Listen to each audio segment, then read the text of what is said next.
Hello बच्चों, रात के बजे हैं पौन पौन बजा है, मतलब 1 बजने वाला है 20 मिनट 15 मिनट बाद। और मैं क्या कर रहा हूँ मैं एक सब्जेक्ट की, जो कि मेरा सब्जेक्ट नहीं, केमिस्ट्री, इसके नोट्स बना रहा हूँ। क्योंकि मैं सोच रहा था कि कुछ पढ़ाऊँ केमिस्ट्री में भी, बच्चों को कुछ मेन चीज़ें दूँ। बट अभी जो वीडियो बना रहा हूँ मैं, ये बना रहा हूँ बच्चों के बहुत सारे मैसेज मेरे पास आ रहे हैं। इंस्टाग्राम तो पूरा भर गया मेरा, मतलब वो क्रैश हो रहा है, इतने मैसेज कर दिया आप लोगों ने कि सर एक प्लेटफॉर्म से टीचर चले गए हैं, एक बहुत फेमस प्लेटफॉर्म, मैं नाम नहीं लूँगा क्योंकि मैं उनकी बहुत रेस्पेक्ट करता हूँ। तो उनके टीचर चले गए हैं छोड़कर, 2-3 टीचर बहुत फेमस, बॉटनी के, जूलॉजी के, और भी टीचर हैं, मैं तो सबको जानता नहीं हूँ। तो इसी बारे में सर आप कुछ बोलिए। तो देखो, हम भी टीचर हैं तो हम जनरली, मेरी आदत नहीं है, मेरे बारे में तो बहुत लोगों ने कुछ बोला है बट मुझे हैबिट नहीं है ये सब, क्योंकि यार सच बताऊँ तो टाइम ही नहीं होता इतना कि इस तरह की बातें की जाएँ। लोगों के पास पता नहीं कैसे टाइम होता है किसी को किसी के बारे में बोलने का और कुछ कहने का। तो ये हो सकता है अपनी हैबिट होती है।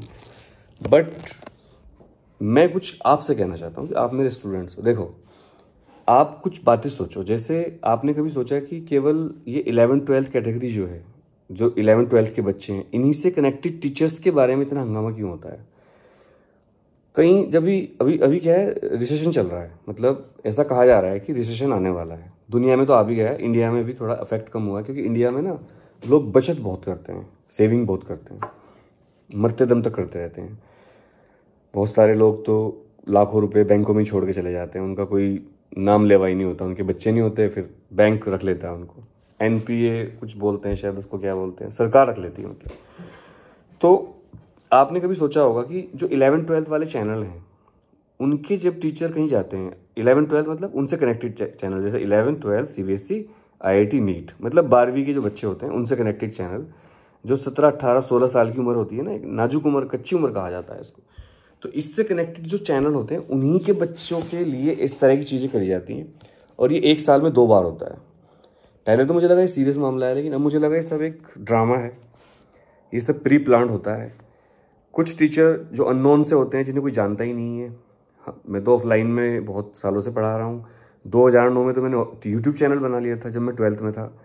तो सोचिए कि मतलब मुझे तो बहुत ज़्यादा लोग जानते हैं और मैं भी जानता हूँ, बट ऐसे टीचर जो अननोन से होते हैं, कोई जानता नहीं, उनके चैनल पे कुछ सब्सक्राइबर थे ना, उनकी कोई वीडियो का कुछ वैल्यू थी, लेकिन वो एक बड़े प्लेटफॉर्म पर जाते हैं।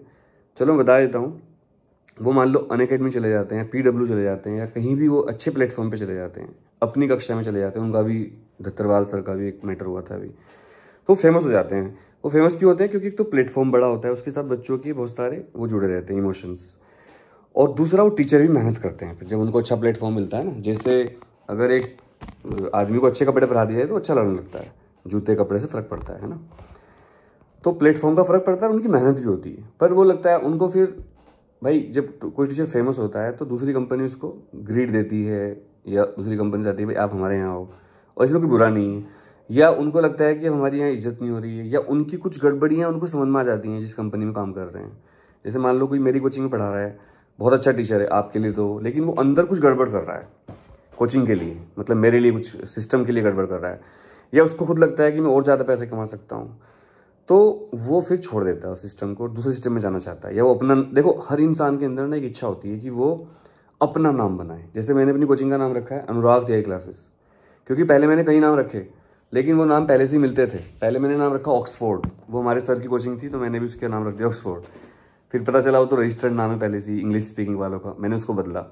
फिर मैंने नाम रखा एक्सपर्ट कोचिंग, वो भी नाम पहले से ही था। फिर मैंने नाम रखा सरस्वती, वो तो हज़ारों थे, बिहार में तो लाइन थी सरस्वती नाम कोचिंग की। फिर मैंने नाम परेशान होकर रखा अनुराग तिवारी क्लासेस। तो शुरू में मुझे कहा अरे क्या नाम रख रहा है अनुराग तिवारी क्लासेस, लेकिन बाद में इसी नाम की बहुत कॉपी होने लगी। अब गाजियाबाद में अनुराग तिवारी क्लासेस के नाम से मिलते जुलते बहुत सारे कोचिंग खुल गए हैं, क्योंकि ये नाम थोड़ा यहाँ फेमस हो गया है ईश्वर के आशीर्वाद से, आप लोगों के प्यार से। तो मैंने नाम रखा, देखिए अनुराग तिवारी क्लासेस। तो मैंने भी कई टीचर रखे अपने यहाँ। तो वो टीचर क्या करते थे, जैसे मैंने उनको हायर किया तो जब बैच बन गए, अच्छा पढ़ाया उन्होंने, या हमने मेहनत करी, हमने वर्कशीट बनाई, सब कुछ किया, टेस्ट करे कंडक्ट, कोचिंग को बहुत मेहनत करनी पड़ती है। तो टीचर बच्चों को अलग से कहते थे भाई तुम मेरे पास आ जाना, वहाँ बोल हाफ फीस से पढ़ा दूंगा, कम पैसे में पढ़ा दूंगा, तुम्हारे घर आके पढ़ा दूंगा मैं। तो जो ग्रीड होता है ना, उससे वो फंस जाते हैं, फिर हमें उन्हें निकालना पड़ता है, या हम उन्हें मना कर देते हैं, सर सॉरी सर आप छोड़ दो। फिर वो लेकिन एक इमोशनल स्टोरी क्रिएट करते हैं टीचर, टीचर भी करते हैं और कोचिंग वाले भी करते हैं। अगर कोचिंग वालों को गलती होती है तो वो इमोशनल ड्रामा क्रिएट करेंगे, और अगर टीचर ही गलती होगी तो वो करेंगे, और दोनों गलती को दोनों करेंगे। तो ये इमोशनल ड्रामे केवल 11th 12th कैटेगरी और ये नीट कैटेगरी, जो बच्चे छोटे होते हैं, मतलब जो आपकी एज के बच्चे हैं, उनके लिए ही क्रिएट होते हैं। आज मैंने पढ़ा, एक्सेंचर कंपनी एक बहुत बड़ी IT फर्म है, उसने आज 19,000 लोगों को निकाल दिया एक साथ। 19,000 कर्मचारी, बहुत बड़ी कंपनी है। नोएडा में हेड ऑफिस है, गुड़गांव में है, बेंगलोर में है। मैं भी उसमें कभी जॉब करने के सपने देखता था। उसका ऑफिस बहुत शानदार है, मेरे कई दोस्त थे वहाँ, तो मैं उसका ऑफिस देखता था स्कूल जाते हुए, तो मैं यार इसमें अप्लाई करूँगा। लेकिन मैं MSc फिजिक्स, तो मैं सोचता था यार ये तो कॉल सेंटर टाइप की जॉब है, तो मैं MBA तो मैंने किया नहीं है। तो आज उस कंपनी ने 19,000 लोगों को निकाल दिया। इससे पहले गूगल ने निकाला था कई हज़ार लोगों को, फेसबुक ने निकाला, मतलब सारी कंपनी निकाल रही है इस टाइम, सबका बुरा हाल है। लेकिन कोई भी आपने ऐसी स्टोरी सुनी कभी इमोशनल कि this is emotion, this is not a coaching, this is ये, दिस इज वो, दिस इज एक्सपोज्ड, पैसे का खेल, लूट लिया, लालच दे दिया? सब आपको उल्लू बनाने की चीजें हैं जो दोनों लोग करते हैं। जहां से टीचर छोड़ता है वो भी, और जो टीचर छोड़ता है वो भी ड्रामा करता है। तो भाई और बहनों, प्यारे बच्चों मेरे, इन सब चीजों से बाहर निकलो।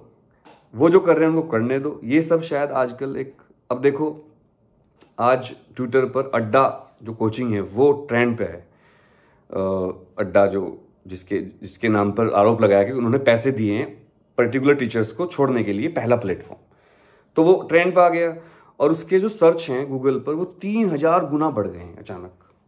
तो देखिए, इससे दोनों को फायदा है, दोनों प्लेटफॉर्म को सर्च मिल रही है। आजकल के ज़माने में इतना बड़ी दुनिया है, कहाँ किसी को कोई कुछ मिलता है, कौन पूछता है? सोचिए, बहुत मेहनत करनी पड़ती है, सोचिए। तो बस यही रिक्वेस्ट है, सारे प्लेटफॉर्म अच्छे हैं, सब मेहनत कर रहे हैं, लेकिन ये सब बिजनेस हैं, बिना पैसे के कुछ पत्ता नहीं हिलता है। शुरुआत हो सकती है, एक्टिविज्म से शुरुआत होती है हर चीज़ की। जो NGO होते हैं ये भी कहते हैं कि हम नॉन प्रॉफिट ऑर्गेनाइजेशन है, जो कि सबसे बड़ा झूठ है। स्कूल भी जो होते हैं ना आपके CBSE स्कूल या जो भी स्कूल है प्राइवेट, ये सब अपने आप को सरकार में नॉन प्रॉफिट रजिस्टर्ड करवाते हैं कि हम कोई पैसा नहीं कमा रहे हैं। लेकिन स्कूल की बिल्डिंग इतनी बड़ी कैसे बन जाती है, एक कमरे से स्टार्ट होकर? स्कूल के पास बसों की फ्लीट के साथ इतनी सारी, स्कूल के मालिकों की कोठियाँ कैसे बन जाती हैं बड़ी बड़ी, उनके बच्चे विदेशों में कैसे पढ़ने लगते हैं, उनके पास बड़ी बड़ी गाड़ियाँ कहाँ से आ जाती है? सोचिए आप, नॉन प्रॉफिट कैसे हैं फिर? नॉन प्रॉफिट हर साल फीस क्यों बढ़ाते हैं? वो लाखों रुपए लूट लेते हैं बच्चों से, पढ़ाते कुछ है नहीं। सबसे बेकार टीचर हायर करते हैं स्कूल्स, 99% स्कूल्स, मैं आपको बता रहा हूँ, सबसे बेकार टीचर स्कूल हायर करता है। बस बिल्डिंग बड़ी बनाएंगे, ये करेंगे। कुछ स्कूल हो सकते हैं, मैं ये नहीं कहता, कुछ अपवाद होते हैं हर जगह, नाम तो मैं किसी का भी ले रहा हूँ। मेरे जो एक्सपीरियंस है, मैं एक बार नोएडा के बहुत बड़े स्कूल में इंटरव्यू देने गया।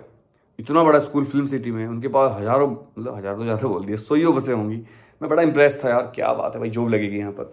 मेरा बहुत अच्छा रिटन टेस्ट हुआ, मैंने पास किया, टॉप पे था मैं। 16 टीचर थे, फिजिक्स टीचर बनने के लिए 16 कैंडिडेट थे, जिनमें 14 मैडम थी, 2 सर थे हम। एक सर बहुत बुजुर्ग थे, 60 साल के होंगे, एक मैं था, 14 मैडमें थी। भाई मेरा रिटन टेस्ट पास, मेरा इंटरव्यू बहुत अच्छा, सब कुछ बढ़िया। कई घंटे तक उन्होंने बैठाए रखा, फिर कई डिस्कशन सेशन हुए। फिर बोले सर सैलरी कितनी लोगे? मैंने कहा जी 6th पे कमीशन है, वो दे दो। उस टाइम 6th पे कमीशन था, 2016 की बात है, या 7th था, मुझे याद नहीं है। तो अरे सर क्या बात कर रहे हो, 6th पे कमीशन हम देंगे? मैंने कहा है, इतना बड़ा नाम, इतनी सारी बसें देखता रहता हूँ मैं आपकी, 6th पे कमीशन नहीं दोगे? मतलब मजाक चल रही है?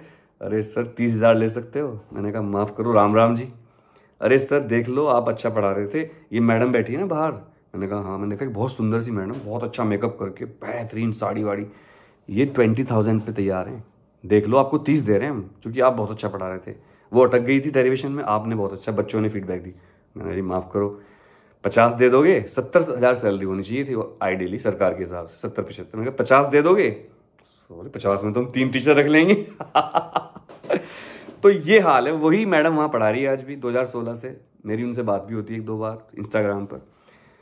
बच्चों की क्या हालत होगी मुझे पता है, क्योंकि वो मैडम, अब मैं किसी की नहीं कहता, बट वो खुद ही बोल रहे थे कि इनको ये डेरिवेशन में टकी थी छोटे से। तो ये सब ड्रामे हैं, ये सब एक बिजनेस गेम्स हैं। जब फंडिंग होती है किसी भी स्टार्टअप की, शुरुआत में वो अपने आप से ही मेहनत करके चलते, तब तक ईमानदारी रहती है थोड़ी सी। जब फंडिंग हो जाती है तो जो फंडिंग करेगा, जो मुझे कोई पैसे देगा, अनुराग ले 1,000 रुपये ले और कोई बिजनेस कर, तो चाहेगा मैं प्रॉफिट में रहूँ। और जब प्रॉफिट वाली बात आ जाती है तो वो बिजनेस आ जाता है। तो आप जो सोचते हो कि ये हमारे लिए कर रहा है, हो सकता है कुछ लोग आपके लिए भी सोच रहे हो। जैसे यूट्यूब पे तो सब फ्री होता है और कुछ बैच भी फ्री लॉन्च किए जाते हैं, लेकिन पेड बैच को और फ्री बैच को अगर इक्वल क्वालिटी दे देंगे तो आप खुद सोचिए कि पेड बैच कौन लेगा फिर, आप बताइए मुझे। जैसे मैं भी खुद खुलेआम जूम पर पढ़ाता हूँ, पैसे लेता हूँ। 1000 रुपये लिए मैंने, बेड़ा पार बैच लॉन्च किया, बोर्ड को फोर्ड बैच लॉन्च किया 1000 रुपये में, और वही ऑफलाइन बैच में 30,000 रुपये में पढ़ाता हूँ एक बच्चे को 1 साल में, और वही बैच मैंने वहाँ पर 1200 रुपये में पूरे साल पढ़ा दिया। तो यार पैसे तो भाई, ये जो मैं वीडियो बना रहा हूँ, ये फ़ोन आईफोन लिया मैंने, EMI पे लिया, पैसे कहाँ से आएंगे? ये लाइट जल रही है, 20,000 रुपये की लाइट है, माइक तो खैर है ही नहीं, ऐसे ही बना रहा हूँ। मतलब हर चीज़ में पैसा खर्च होता है, बिजली का बिल, इंटरनेट का बिल कहाँ से आएगा भाई? क्या सरकार देती है क्या पैसे? सरकार कुछ नहीं देती भाई हमें तो राशन भी नहीं मिलता सरकार से, हम तो लेते ही नहीं, हमने तो आज तक राशन नहीं लिया।